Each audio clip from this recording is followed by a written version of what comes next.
The likers, the watchers, the commenters, and the subscribers. Thank you guys so much for helping this channel grow, the conversation flow, and keeping the Sixer discourse on the up and up. Adam Silver and the NBA just released the schedule for next season, and there's multiple reasons to be cheesing if you're a Sixer fan. One concern I have, though, if you don't have Peacock, NBC, ESPN, ABC, or Prime Video, you could be missing a game or two and not able to see what those Sixers are going to do because they have the most televised games out of any team in the NBA.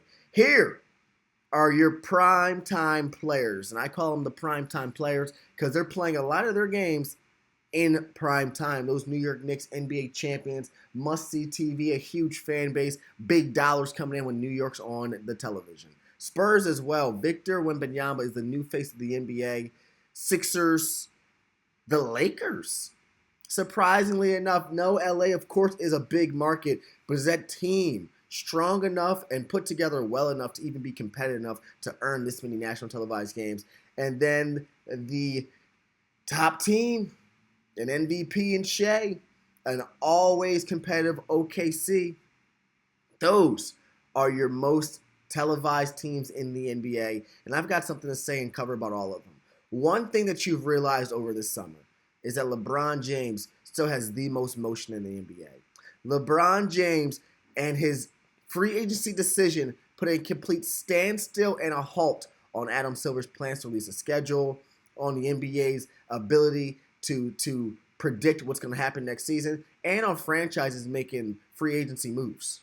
So if you're Adam Silver, the best thing you could do and what you should be looking to do is find a new face, a new needle mover, and a new marketing engine that's going to keep powering this NBA for more successful seasons. LeBron James has only had, rumor has it, 2 years left in the tank. So Adam Silver has a good 2 years to craft, to mold, and to build the next face of the NBA. And here are the teams he's deciding to do it with and for. Jalen Brunson, King of New York, Karl Anthony Towns, and just the absolute engine that Madison Square Garden, that fan base is. It's a good reason to believe in that, hey, the Knicks can maybe power the NBA for a few more seasons, being either the villain, the heel, or the hero, the one that everyone cheers for. Probably more of a heel type for New York Knicks. But San Antonio, they've got one of the most heated rivalries. They have one of the most hated players. They have one of the most competitive and fierce environments with the Spurs organizations. They don't cut corners. They don't take it easy on you. And they definitely compete to the fullest each and every night. If you want a new face of the NBA, Victor Wembanyama is a great candidate to not only have the torch passed to him, but to keep eyeballs on basketball, on this league, and be the most talked about player. That's going to be a crown that someone's going to have to wear after LeBron James. You've got those Knicks as candidates. You got those Spurs as candidates. You see the Sixers in there. And maybe the next face of the league is actually on this team. LeBron James passing the torch, passing the crown down to Jaylen Brown. Or Tyrese Maxey. The absolute passing down of the kingdom of the NBA could happen in Philadelphia to a player from Philadelphia, thanks to King James now being here. You know, the more eyes that we get on our team, the more success that we'll have, the more players and the more fans are going to talk about what we have in our locker room. Those are Tyrese Maxey's, those are Jaylen Browns. Maybe those are the next faces of the league. Now here's where it gets serious. What you can learn from this NBA schedule is that the Knicks were in the NBA Finals, so I see why they have the most televised games. The Spurs were in the NBA Finals, and they have Victor Wembanyama. They deserve those televised games. The Sixers have one of the most loaded rosters we've seen since the 2001 Los Angeles Lakers. I get it. Or 2003 Los Angeles Lakers. I get it. But this Lakers squad, with Luka Doncic, Austin Reeves, and a few shooting guards, this is the most televised team in the NBA because my prediction, Luka Doncic for MVP. Luka Doncic you don't give LA. Yes, LA was just sold to a brand new owner. Brand new front office figures will be brought into place, I'm sure. But that team, with the roster they currently have, Adam Silver believes in it. The next face in the league is on one of these five squads, either Shea Gilly, Luka Doncic, Victor Wembanyama or Jalen Brunson, and that is the bet that Adam Silver is making. That's what you can learn from this NBA schedule. So those teams that you should be worried about, those teams you should be watching closely, and those teams that you should think are the needle movers for the future and for the foreseeable future, it's these guys right here. And the reason these teams are so good are because of the captains of these teams. Luka Doncic may be MVP. Victor Wembanyama, MVP. Jalen Brunson may be in the conversation for MVP. And always Shea Gilly, always competing for those trophies. I also want to bring some to your attention. The Eastern Conference is the conference that matters for the Sixers. And what you can learn from the way that this conference's televised games are shaken up. Those Knicks are obviously prime time. Sixers are as well. And the Celtics are still projected to be a 50-plus win team. Oddly enough, even after the Giannis Antetokounmpo trade, the Celtics get more televised games than the Miami Heat. The Celtics being more primetime than the Miami Heat, I think, is a testament to Jason Tatum's star power. And Jason Tatum maybe being the new face of the league where franchise keys are going. And then you have Giannis Antetokounmpo, the Miami Heat, Eric Spoelstra, Pat Riley, the engine that Pat Riley has become with being some of the most talked about front office figures.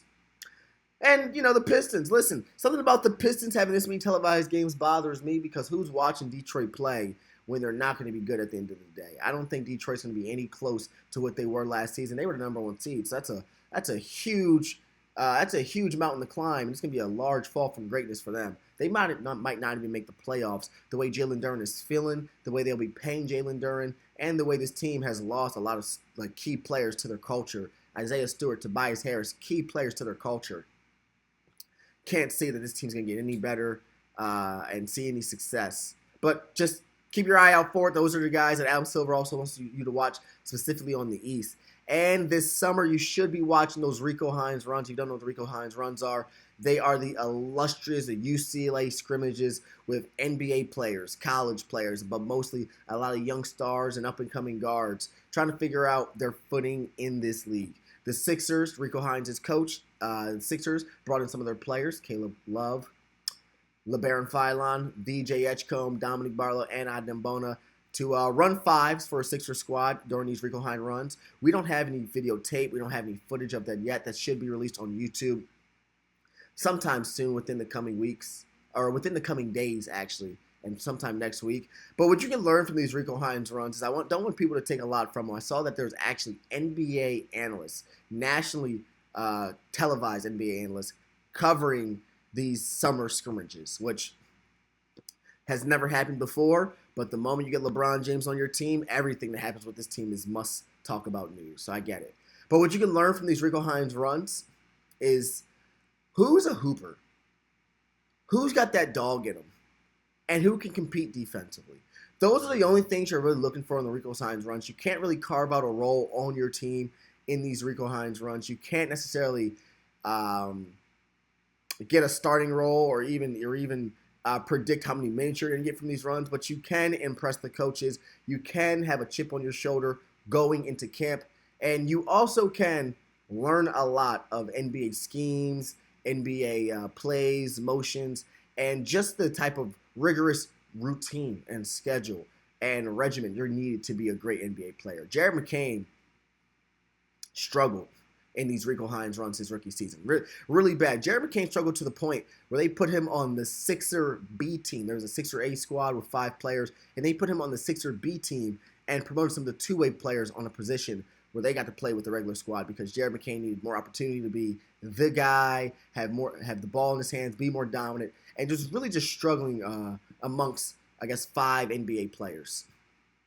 That can happen, and that will happen. And if that happens in the Rico Hines runs, it's a good learning experience for these young guys. So you're not really looking at these Rico Hines runs to determine who's going to be the next big thing or who's going to go in and break out into the league. You're really just looking for who has that character, who has that fight, who has that dog, but who has that hooper, who has 3-level scoring, who knows how to call their own number. You're really just seeing who's competitive. And with those Rico Hines runs, Nick Nurse is going to see a lot of these players get the opportunity to play. And one thing I want Nick Nurse to change about his coaching style, I want him to get more comfortable and more accepting in playing young players. The development of Jared McCain was halted by Nick Nurse's rotations, but the development of VJ Edgecombe was accelerated by Nick Nurse's minute share. So you can see when you give these young players opportunity to play, they learn. They learn fast. They learn how to compete, and they're skilled enough to slide with the professionals.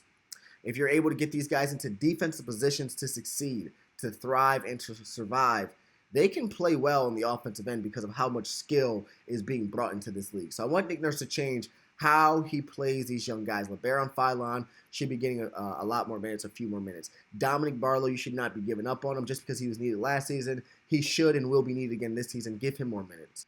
And with the odd dim bonus, stop playing these veterans like Andre Drummond and these older players over these young, up-and-coming, productive rotational pieces like Adem Bona. Adem Bona should have played a lot more minutes than Andre Drummond. That's my honest opinion.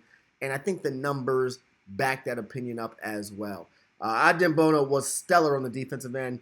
It's your job as a coach to put them in better offensive positions. So don't ask players to play above their expectation, above what their skill really holds them to and specializes them in. But give these young players the opportunity to thrive, to survive, and to flourish with what their skill set has allowed them to do. That's just one thing I want Nick Nurse to change, and he can learn from last season of giving VJ minutes and not giving Jarrett minutes, plus seeing what happened when Jarrett got minutes. These young players are extremely skilled. They just need to be put into prime positions where their skills are going to shine. And that's a coach's job. LeBron James will also help that out a lot. Will also help out with that a lot. So like, comment, subscribe. We got more conversation, more content, NBA schedule, discourse.